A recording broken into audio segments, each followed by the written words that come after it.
Mark Rogers TV going to one of the best rivalries in college football that was renewed for the first time in some 15 years last year, with Pitt going to Penn State, or actually at home in Heinz Field, upsetting what turned out to be the Big Ten champions.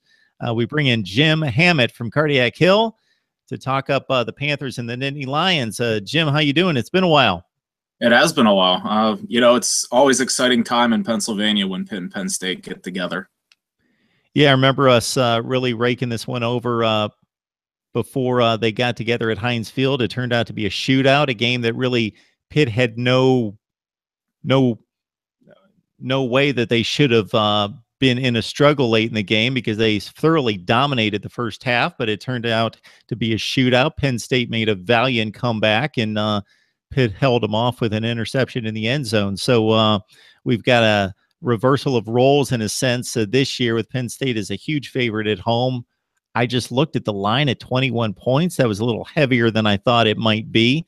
Thought it might be in the 17 range, but of course this Penn State team, much accomplished and much different than what we saw last year. But before we get to that, it kind of caught my eye, of course, and I looked at the numbers. Didn't see a whole lot of highlights, but I did see some highlights, but not the game against Youngstown State, but an overtime effort in getting by the Penguins. So your thoughts about what you saw in week one? Yeah, Pitt came out strong in the first half. They were up 21-0. They were moving the ball, running it, kind of pretty methodical, very boring kind of effort.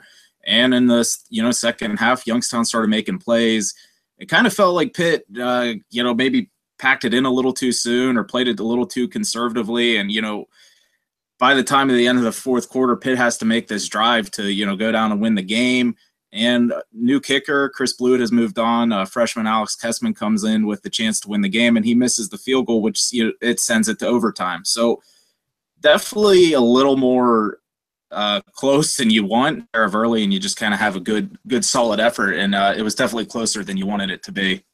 So the one thing that jumped out at me is something that became a theme last season in the defensive backfield. Youngstown State throwing for about 320 yards, about 18 yards per reception by their wide receivers. Jordan Whitehead not playing, and it seems as though that might continue to be an issue for you. Yeah, it definitely can be. But you look at Youngstown State, the two guys that led them in receiving, it was a tight end and a running back.